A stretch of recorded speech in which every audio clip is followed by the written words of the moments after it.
Parasti piemērs ir šāds – 42 reiz 12. Tātad, mazliet zemāk no piemēra zīmējam 4 līnijas.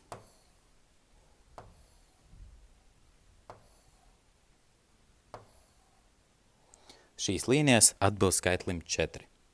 Tad, mazliet zemāk no šīm līnijām zīmējam 2 līnijas, kas atbilst skaitlim 2.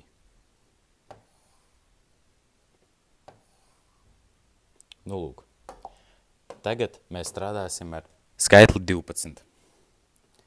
Viena līnija, tā ir šeit, un divas līnijas, kuras atrodas, lūk, šādi. Nu, lūk. Tagad mums tur, kur līnijas krustojas, vajag salikt punktus.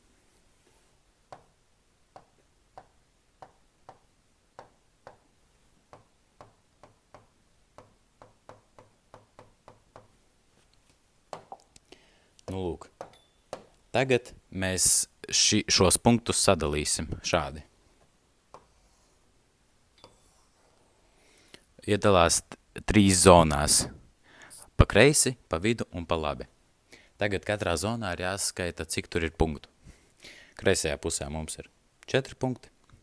Šeit ir apakšā 2, te ir 8, un te arī 4.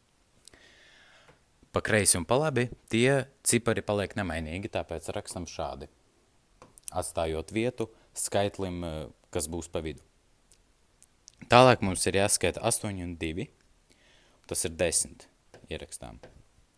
Ja skaitlis ir lielāks par 10 vai ir 10, tad mēs to viennieku pieskaitam pie četrnieka, un tas viennieks pazūd. Tanāk 504. Lūk, šāda arī ir atbilde.